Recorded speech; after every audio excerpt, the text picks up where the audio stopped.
Friends, బాగున్నారండి అందరూని. మన blouse class మోడల్స్లోని ఇది 53వ క్లాస్ అండి. ఈ క్లాస్లో ఏంటంటే మనం కాలర్ బ్లౌజ్కి ఫ్రంట్ పార్ట్ ఎలా స్టిచ్చింగ్ చేసుకోవాలి, బ్యాక్ సైడు ఫ్రంట్ సైడు రెండు కూడా ఈ క్లాస్లోనే స్టిచ్చింగ్ అనేది చూద్దాం.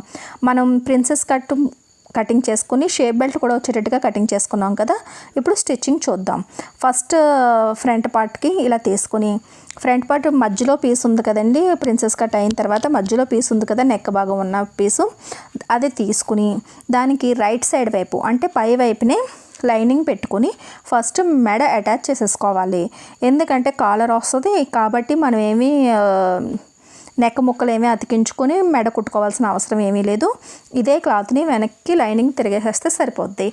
రైట్ సైడ్ వైపు ఇలా లైనింగ్ని కరెక్ట్గా పెట్టుకోండి. మీకు ఏమైనా జరుగుతుంది అని అనిపిస్తే కనుక పిన్నులు పెట్టేసుకోండి. ఎక్కువ అలవాటు ఉన్న వాళ్ళు పిన్నులు అవసరం లేదు, అలవాటు లేని వాళ్ళకి చుట్టూ 4-5 పిన్నులు పెట్టేసుకోండి, కదలకుండా ఉంటుంది. ఇలా రెడీ చేసుకుని స్టిచ్చింగ్ చేసుకుందాం.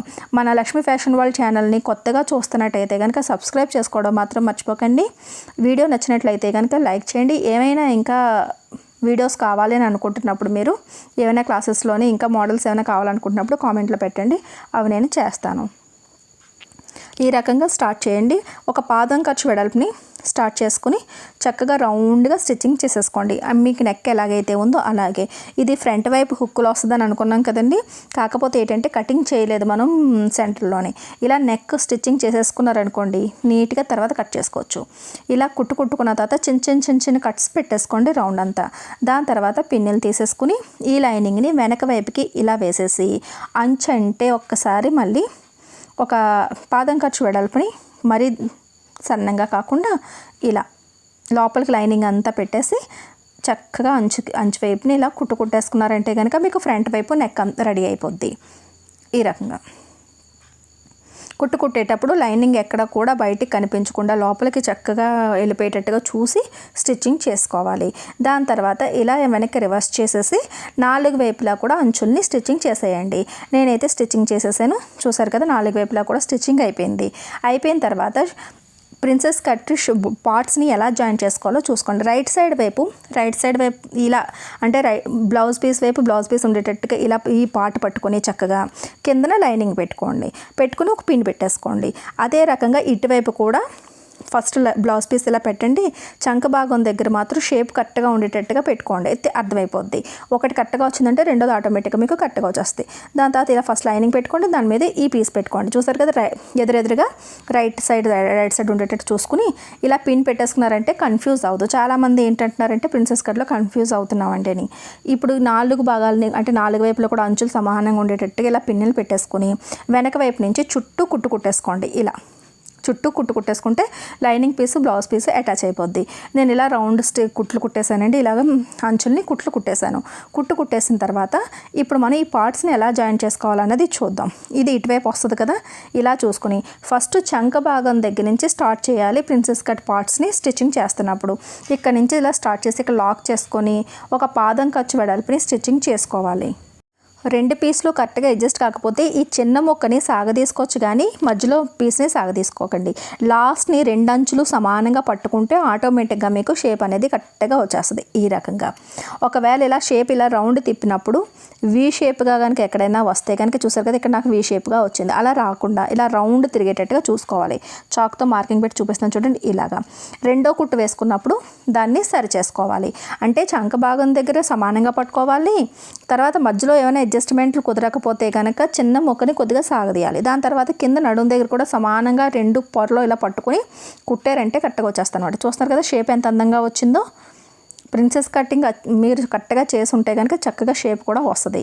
ఇప్పుడు ఇది ఇలా రావాలి అంటే పెద్ద పీస్ ఏమో పైకి వస్తుంది, చిన్న పీస్ ఏమో కిందలా పెట్టుకుని చంక భాగం దగ్గర మాత్రం సమానంగా పట్టుకొని ఫస్ట్ లాక్ చేసుకుని ఇలా చూస్తున్నారు కదా, ఇక్కడ లాస్ట్ నడుం దగ్గర కరెక్ట్గా పట్టుకొని ఇలా అడ్జస్ట్ చేసుకుంటే మీకు కరెక్ట్గా వచ్చేస్తుంది. ఎక్కడ కూడా మొక్క తక్కువ ఎక్కువలు రావు. చూసారు కదా, అటువైపు కానీ ఇటువైపు కానీ నాకు ఎక్కువ తక్కువలు రాలేదు.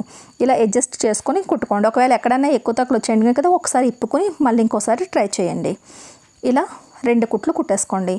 దీని తర్వాత చూస్తున్నారు కదా, చక్కగా మనకి సైడ్ పీస్లు జాయింట్ అయిపోయినాయి. ఇప్పుడు మీకు కన్ఫ్యూజ్ ఉండదు, ఏది రైట్ సైడు ఏది లెఫ్ట్ సైడు ఏంటి అనేది ఉండదు. మనం ప్రిన్సెస్ కట్ పీస్ని జాయింట్ చేసిన తర్వాత మెడ భాగాన్ని ఇలా సమానంగా పట్టుకొని ఇలా సెంటర్కి ఇప్పుడు కటింగ్ చేసేసుకున్నారు అంటే కనుక మెడ స్టిచ్చింగ్ అయిపోయింది, ప్రిన్సెస్ పీస్లు కూడా మీరు ఫిట్ చేస్తారు. ఇప్పుడు మీకు కన్ఫ్యూజ్ ఉండదు, అందుకనే నేను కటింగ్ చేయను. ఇప్పుడు షేప్ బెల్ట్లు స్టిచ్చింగ్ చేసుకుందాం. ఫస్ట్ షేప్ బెల్ట్ని ఇక్కడ మనకి ఫోల్డింగ్ వచ్చింది కాబట్టి ఇక్కడ కటింగ్ చేసి సపరేట్ చేస్తాను. ఇప్పుడు పెద్ద వెడల్పుగా ఉన్నది కరెక్ట్గా మనకి ఏ రకంగా అయితే షేప్ ఉందో బ్లౌజ్ది అలా మీరు ఇలా అరేంజ్ చేసి పెట్టుకోవాలి. ఫస్ట్ బ్లౌజ్ పీసులని ఇలా సమానంగా ఎదురెదురుగా పెట్టుకోవాలి. పెట్టుకున్న తర్వాత దాని మీద అదే షేప్ గల ఇటువైపు 2 అటువైపు 2 లైనింగ్ పీసులు పెట్టుకోవాలి. అలా పెట్టుకున్న తర్వాత స్టిచ్చింగ్ చేశారు అంటే కనుక మీకు ఎగుడు దిగుడు అంటే వెనక ముందు ఏమి పొరపాట్లు రాకుండా వచ్చేస్తాయన్నమాట. ఇలా ఒక పాదం ఖర్చుతోని స్ట్రైట్గా ఉన్న కింద వైపుని ఒక కుట్టు వేసేసుకుంటే దాని తర్వాత ఇలా వెనక్కి తిప్పి పైనుంచి ఒక టాప్ స్టిచ్ అన్నది వేసేసుకోవాలి. దీనివల్ల మనకి షేప్ బెల్ట్ చాలా ఈజీగా రెడీ అయిపోద్ది. ఈ రకంగా ఇలా కూడా రెండో పీస్ను కూడా సేమ్ అదే రకంగా కుట్టేసుకోవాలి. చూసారు కదండి, చక్కగా రెండు కూడా ఒకేసారి మనకి పని అయిపోద్ది అనమాట ఇలా స్టిచ్చింగ్ చేసుకున్నారు అంటే కనుక. దాని తర్వాత అటాచ్ చేసుకునేటప్పుడు ఇబ్బంది లేకుండా ఉండడం కోసం 4 వైపులుగా మిగతా 3 వైపులా కూడా అంచంటే ఒక కుట్టు వేసేసుకున్నారు అంటే ఇంకా షేప్ బెల్ట్లు ఎక్కడ కదలకుండా ఉంటాయి. ఈ రకంగా 4 వైపులా కూడా కుట్టేసుకోండి. ఇలా పైనుంచి ఇలా సైడ్లు కూడా కుట్టేసుకున్నారనుకోండి లైనింగ్ చివరంటేని. దీని తర్వాత ఇలా ఫ్రంట్ పార్ట్ని ఇలా షేప్ బెల్ట్ ఇలా అరేంజ్ చేసుకొని ఇది ఇటువైపు వచ్చింది కదా ఇలా పెట్టుకొని చక్కగా సమానంగా పట్టుకొని అందంగా స్టిచ్చింగ్ చేసుకుంటూ వచ్చేయడమే. ఈ రకంగా ఒక పాదం ఖర్చుతోని రెండిట్లని ఇలాగా స్టిచ్చింగ్ చేసుకుంటూ వచ్చిన తర్వాత ఇలా రివర్స్ చేసి దాని తర్వాత పైనుంచి కూడా ఒక టాప్ స్టిచ్ వేసేసుకున్నారు అంటే కనుక బ్లౌజ్ మీద కుట్టొచ్చేటట్టుగా చూసుకుని ఇలా ఒక కుట్టేసుకుంటే షేప్ బెల్ట్ రెడీ అయిపోద్ది. ఈ పీస్ని కూడా ఇదే రకంగా ఇలా చూసారు కదా రైట్ కరెక్ట్గా ఉంది. అప్పుడు ఇలా రివర్స్ చేసుకుని ఇలా కుట్టేసుకుంటే అయిపోద్ది. 2 షేప్ బెల్ట్లు రెడీ అయిపోయిన తర్వాత హుక్స్ పట్టీలు వేసుకోవాలి. ఎప్పుడు కూడా రైట్ సైడ్ ఉన్న వైపుని హుక్లు వస్తాయి కాబట్టి లైనింగ్ పీస్ని ఒక 2.5 ఇంచులు కటింగ్ చేసి దాని మధ్యలోకి ఇలా ఫోల్డ్ చేసి అంచులో ఓపెన్ వైపుని ఇలా అంచు వైపు ఇలా పెట్టి రైట్ సైడ్ వైపునే పెట్టి ఇలా పాదం ఖర్చుతో ఇలా కుట్టేసుకోవాలి. పైన 1 ఇంచు కింద 1 ఇంచు ఎక్కువగా ఉండేటట్టుగా పీస్ ఇలా చూసుకోండి. చూసారు కదా కిందన 1 ఇంచు ఉంది, పైన 1 ఇంచు. ఇప్పుడు ఇలాగ రివర్స్ చేసుకుని ఈ 1 ఇంచుని ఇలా లోపల వైపు మడిచి ఇలా కుట్టేసుకోవాలి. ఎంతవరకు అయితే మనం జాయింట్ చేసుకున్నాం అది లోపలికి ఇలా మడిచేసారంటే కనుక చక్కగా మనకి హుక్ పట్టి అనేది చాలా ఈజీగా వచ్చేస్తుంది. ఫోల్డింగ్ ఉన్నది ఈ చివరన ఉన్నది కాబట్టి ఇటువైపుది కూడా ఇలా ఫోల్డింగ్ చేసేసి అప్పుడు ఇలా ఫోల్డ్ చేశారంటే కనుక నీట్గా వచ్చేస్తుంది. అంచంటే కుట్టుకుంటూ ఇలా మెడవైపు కూడా పై భాగాన్ని కూడా ఇలా స్టిచ్చింగ్ చేసి ఇక్కడ లాక్ చేసేసుకోండి. ఇలా లాక్ చేసుకుంటే హుక్ బెల్ట్ అనేది చాలా ఈజీగా మీకు రెడీ అవుద్ది. దాని తర్వాత ఐ బెల్ట్ స్టిచ్చింగ్ చేసుకుందాం. ఐ బెల్ట్ కోసం కనీసం ఒక 3.5 ఇంచులన్నా సరే వెడల్పు ఉండేటట్టు చూసుకుని చూసారు కదా ఈ రకంగా పెట్టుకోవాలి. రైట్ సైడ్ వైపు బ్లౌజ్ రైట్ సైడ్ పైన ఉండాలి, రాంగ్ సైడ్ వైపుకి ఆ పట్టీ పట్టుకుని ఇలా ఒక పాదం ఖర్చుతోని స్టిచ్చింగ్ చేసేయాలి. ఎప్పుడు కూడా అటువైపు ఇటువైపు కూడా 1 ఇంచు మనకి గ్యాప్ ఉండేటట్టుగా ఎక్కువ పీస్ ఉండేటట్టుగా చూసుకోవాలి. దాని తర్వాత ఇలా ఓపెన్ చేసి ఇలా లోపల వైపుకి కనీసం ఇలా ఫస్ట్ ఈ అంచు ఇలా మడిచి దాని తర్వాత ఒక 1/2 ఇంచ్ ఇలా ఫోల్డ్ చేసుకుని మనం ఎక్కడి వరకు అయితే కుట్టామో ఆ కుట్టు మీదకి కరెక్ట్గా ఈ అంచు ఇలా వచ్చేటట్టుగా పట్టుకుని స్టిచ్చింగ్ స్టార్ట్ చేసుకోవాలి. ఫస్ట్ వెడల్పు వైపు ఇలా కుట్టుకుని సూది లోపల పెట్టి ఇటువైపుకి ఇలా తిప్పుకుని అంచంటే కుట్టుకుంటూ రావాలి. ఇక్కడ మనకి ఈ చివరిని మనకి ఇలా ఫోల్డింగ్ ఇలా చేసుకుని ఇటువైపు కూడా సేమ్ అదే రకంగా మీరు అడ్జస్ట్ చేసి పెట్టుకుని చక్కగా కుట్టుకుంటూ వచ్చేయండి. ఎక్కడైనా జారుతుందని అనుకున్నప్పుడు పిన్నులు పెట్టుకుని కూడా తర్వాత కూడా మీరు స్టిచ్చింగ్ చేసుకోవచ్చు. దీని తర్వాత కిందకి మళ్ళీ ఇదే అంచంట ఈ సైడ్ అంచంట కిందకు వచ్చేసి ఇక్కడ లాక్ చేసేసుకోండి. చూసారు కదా ఇప్పుడు మనకి ఐ పట్టీ హుక్ పట్టీలు 2 కూడా మనకి ఇలా రెడీ అయిపోయినాయి. ఇవి అయిపోయిన తర్వాత బ్యాక్ సైడ్ కూడా మనం స్టిచ్చింగ్ చేసేసుకుందాం. బ్యాక్ సైడ్ కూడా తీసుకోండి. బ్యాక్ సైడ్ తీసుకున్న తర్వాత బ్యాక్ సైడ్కి రాంగ్ సైడ్ వైపు కరెక్ట్గా షోల్డర్కి సెంటర్ పాయింట్ మనకి లైనింగ్ సెంటర్ పాయింట్ పెట్టుకుని ఇలా 4 వైపులా చక్కగా కుదిరేటట్టు ఇలా పట్టుకుని 4 వైపులా కూడా మీరు అంచంటే కుట్టుకుంటూ అటాచ్ చేసేసుకోవాలి రాంగ్ సైడ్ వైపు. దీనికి నెక్ కట్ ఏమి ఉండదు కాబట్టి ఈజీగా అయిపోద్ది. ఇలా అంచంటే నేను కుట్టేసానండి.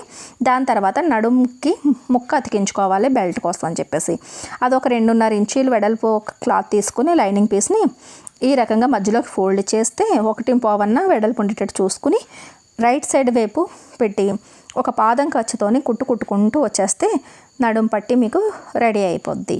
ఈ రకంగా చివరి వరకు కుట్టుకుంటూ వచ్చేయండి. ఒకవేళ లైనింగ్ పీస్ మీ దగ్గర తక్కువ ఉంటే కనుక ముక్కలు అతికించుకున్నా పర్లేదు, కానీ ఇది ఎంత లెంత్ ఉందో అంతా కూడా మనకి నడుం భాగానికి వచ్చేటట్టుగా చూసుకోండి. దాని తర్వాత ఇలా ఓపెన్ చేసి లైనింగ్ మీదే అంచంటే ఒక కుట్టారంటే కనుక బ్యాక్ సైడ్ రివర్స్ చేసినప్పుడు అందంగా వస్తుంది. ఎక్కడ కూడా ఎత్తిపెట్టినట్టుగా లైనింగ్ ఎక్కడ కనిపించకుండా మీకు నీట్గా వస్తుంది అనమాట. ఈ రకంగా లోపల వైపుకి మడిచేసి తర్వాత పెద్ద కుట్టు ఒక 5వ నెంబర్ కుట్టుకి మనం మార్చుకుని పెద్ద కుట్టు వచ్చేది సెట్టింగ్ మార్చుకుని పెద్ద కుట్టు కుట్టుకున్నారు అంటే కనుక తర్వాత బ్లౌజ్ అంతా రెడీ అయిపోయిన తర్వాత చేతి కుట్లు వేసేసుకున్న తర్వాత ఈ పెద్ద కుట్టుని మనం ఇప్పేసుకోవచ్చు. దాని తర్వాత నార్మల్ కుట్టుకి మళ్ళీ చేంజ్ చేసేసుకుని ఇప్పుడు షోల్డర్కి ఇప్పుడు చూసారు కదా, నేను ఫస్ట్లో మీకు కటింగ్ అప్పుడే చూపించాను. ఇది మెడ వెడల్పు, ఈ సైడ్ది షోల్డర్ వెడల్పు. ఆ షోల్డర్ వెడల్పుకి సమానంగా పట్టుకొని మధ్యలోకి ఇలా ఫోల్డ్ చేసి షోల్డర్కి దాని తర్వాత కింద వైపు నుంచి ఒక 1 ఇంచ్ వెడల్పుని ఇక్కడ లాక్ చేసి కనీసం ఒక 4 ఇంచీలన్నా సరే పొడవు ఉండేటట్టుగా ఇలాగా టక్స్ అనేది వేసేసుకోవాలి. అదే రకంగా ఇటువైపు షోల్డర్ కూడా మధ్యలోకి ఇలా పట్టుకుని, అంటే మనకి మెడ వెడల్పు అని చెప్పి కట్స్ పెట్టాం కదా, దానికి అవతల వైపు అంతా షోల్డర్ అనమాట. ఆ షోల్డర్కి సమానంగా ఫోల్డ్ చేసుకుంటే సరిపోద్ది. ఈ రకంగా బ్యాక్ టక్స్లో వేసేసుకోవాలి. బ్యాక్ టక్స్ వేసేసుకున్న తర్వాత ఇప్పుడు సెంటర్ పాయింట్కి ఇలాగ షోల్డర్ ఒకసారి ఇలా మార్కింగ్ చేసుకుని మళ్ళీ ఒకసారి చెక్ చేసుకోండి. కరెక్ట్గా సెంటర్ పాయింట్కి ఒక కట్ పెట్టుకోండి. ఆల్రెడీ లైనింగ్కి కటింగ్ పెట్టుంది అయినా సరే మళ్ళీ కట్ పెట్టుకుని దాని తర్వాత మనం ఇప్పుడు షోల్డర్ని జాయింట్ చేసుకుందాము. ఫ్రంట్ పార్ట్ తీసుకుని ఇలా రైట్ సైడ్ ఎదురెదురుగా ఉండేటట్టు చూసుకుని ఇటువైపుది అటువైపు నుంచి షోల్డర్ దగ్గర నుంచి పీస్ కరెక్ట్గా ఉండేటట్టుగా పట్టుకోండి. మెడ ఇక్కడికి ఎక్కడి వరకు వచ్చిందో చూసుకుని ఒక మార్కింగ్ పెట్టండి. అదే రకంగా ఇటువైపుది కూడా ఫ్రంట్ పార్ట్ని తీసుకుని చెక్ చేసుకోవడం మాత్రం చాలా ఇంపార్టెంట్ అండి. అప్పుడే మీకు కాలర్ అనేది కరెక్ట్గా వస్తుంది. ఇలా ఈ చివరి నుంచి స్టార్ట్ చేసి పెట్టుకున్న తర్వాత ఇటువైపు మెడ ఎక్కడికి వచ్చిందో చూసుకోండి. ఇప్పుడు ఒకసారి ఇంచీ టేప్ తీసుకుని ఏమీ లేదండి, సెంటర్ పాయింట్ నుంచి ఈ సెంటర్ నుంచి ఇటువైపు మెడకి ఎంత ఉన్నది అన్నది చూసుకోవాలి. 3.5 కన్నా నాకు ఒక గీత తక్కువ ఉన్నది. అదే రకంగా ఇటువైపు కూడా సెంటర్ నుంచి చూసారు కదా, 3.5 కన్నా ఒక గీత తక్కువ ఉంది. అంటే సమానంగా వచ్చిందా లేదా అన్నది చూసుకోవాలి. సమానంగా మెడ వెడల్పు అనేది 2 వైపులా సమానంగా ఉండాలి. అలా చూసుకుని మీరు షోల్డర్ని జాయిన్ చేసుకోవాలి. ఎటువైపైనా ఎక్కువ తక్కువలు ఉన్నాయంటే కనుక అటువైపు జరుపుకోవాలి, కానీ మెడ దగ్గర మాత్రం తేడా రాకుండా చూసుకుని ఇలా ఈ మనకి ఎలాగ మార్కింగ్ చేసుకుని ఉంచుకున్నాం కదా, అక్కడి నుంచి ఇలా పట్టుకొని చక్కగా 2 షోల్డర్లు ఇలా పట్టుకొని కుట్టేసుకోవాలి. ఒకే కుట్టు మీద వచ్చేస్తాయి అన్నీ. మళ్ళీ ఇంకోసారి రెండో స్టిచ్చింగ్ కూడా ఇలాగే సేమ్ అదే రకంగా మెడ అంచు దగ్గర మాత్రం లాక్ చేయడం మర్చిపోకండి. ఇలా మనం షోల్డర్ని జాయింట్ చేసేసుకున్నాం. ఇలా జాయింట్ చేసుకున్న తర్వాత ఈ రకంగా లుక్ వచ్చింది. ఎప్పుడు కూడా ఫ్రంట్ బ్యాక్ 2 రెడీ అయిన తర్వాత షోల్డర్ జాయింట్ చేసిన తర్వాత మాత్రమే మనం కాలర్ సెట్ చేసుకోగలం. నెక్స్ట్ క్లాస్లోని కాలర్ ఎలా కటింగ్ చేసుకోవాలి, స్టిచ్చింగ్ చేసుకోవాలన్నది వివరంగా చూద్దాం. మన ఛానల్ని కొత్తగా చూస్తున్నట్టయితే కనుక సబ్స్క్రైబ్ చేసుకోవడం మాత్రం మర్చిపోకండి.